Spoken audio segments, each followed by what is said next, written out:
The Pittsburgh Steelers signed back Montravius Adams on a 2-year deal. Cole Holcomb posts a workout video during his rehab here in the 2024 offseason. Also, what is the Pittsburgh Steelers' interest in a guy like Brandon Ayuk? And let's talk about that wide receiver room. Welcome back to Mike Drop Sports, everybody. I'm Jason. Let's talk about the news of the day concerning your Pittsburgh Steelers, the real news. Let's talk about first Montravius Adams, defensive tackle for your Pittsburgh Steelers, signing to a new 2-year deal. The contract details have not been released just yet, so we don't know the financial implications of that deal with Montravius Adams, a guy that has been improving, a guy that showed some promise. And I don't think it's a bad move for the Pittsburgh Steelers at the defensive tackle position.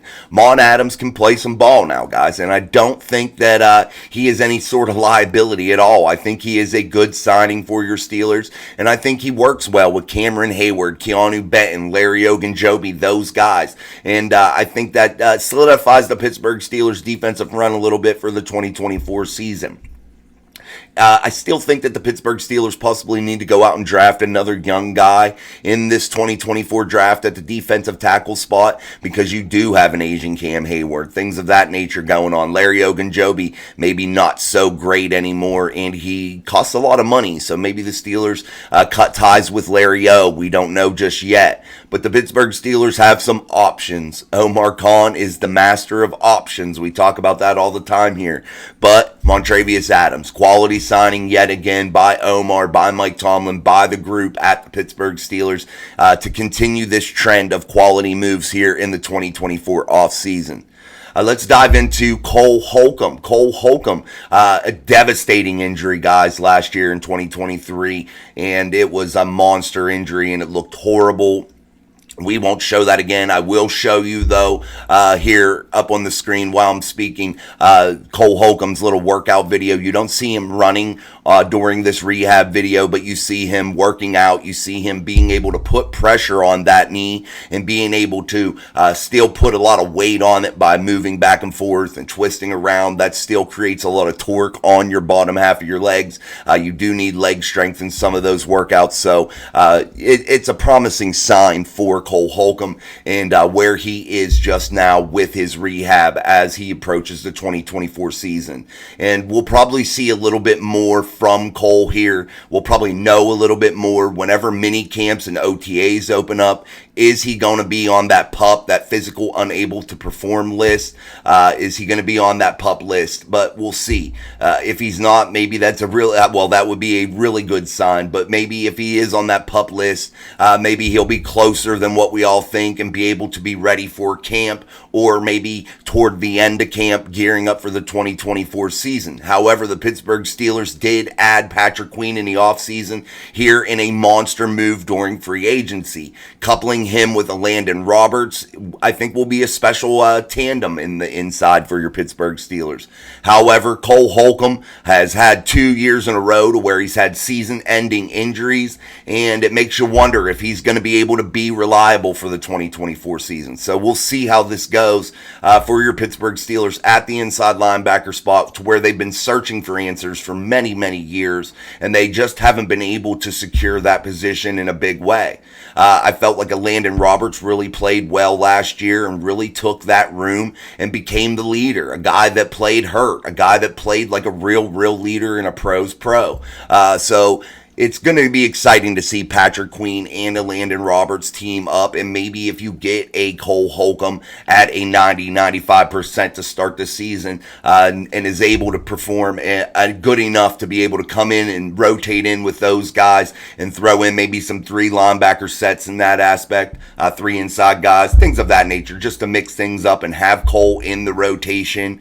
I think it'll be good. So we'll see how Cole continues to climb here, and best of luck to Cole Holcomb during his rehab here, approaching next season. Let's dive into this Brandon Ayuk talk. Is it even feasible, guys, for the Pittsburgh Steelers to go out and get one of these monster names for a trade that are being tossed around, the Ayuks, the Jeffersons, players of that nature? Is it even something the Steelers should be exploring?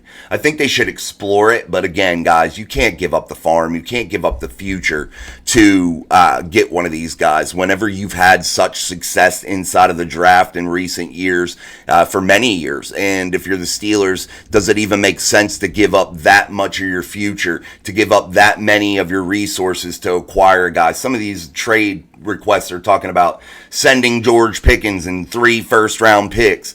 Why? George Pickens is a budding superstar. If you can't get these guys on a team-friendly type deal for the other team to dump their salary, maybe, I just don't think it'll work. I don't agree with giving up all the draft capital. The money, I think they can make work while restructuring and extending some of their long-term contract guys, and I think that would pay, or make it a little bit easier to come up with some of this money. Brandon Ayuk will be due like $25 million. He only has 1 year remaining on his deal.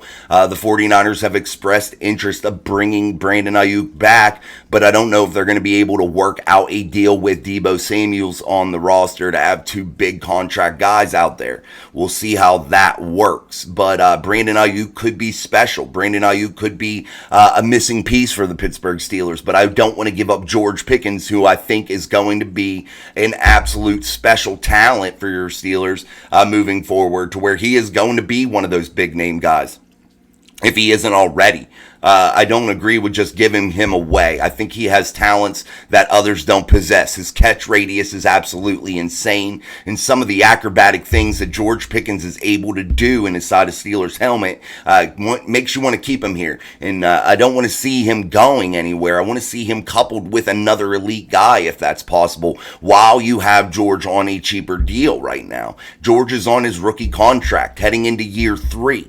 Now you're looking at a guy that wasn't a first-round pick, so there is no 5th-year option on him. So you're going to have to ride it out here, and the 4th year is going to be his last year, and you're not going to want to go into that year without trying to work out another deal with him. You're going to try to get that done sooner or later. Why? Because the wide receiver market continues to climb in price, and before every year it climbs up even more. And if you're the Steelers, you want to get that secured sooner or later, sooner rather than later. If you're the Steelers, so maybe trying to figure it out now while the price is a little bit lower, as opposed to heading into 2025 knowing that that's the last year of his rookie deal and that you have to get something done. So maybe next summer you get that done early and make that a priority if you're the Steelers, in terms of getting that squared away, so you know what kind of draft capital, or not draft capital, what type of salary, financial stuff that you have to work with heading into free agency and those types of things.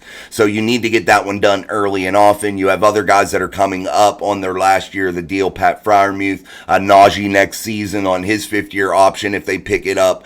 So you have some contract issues coming up in the near future.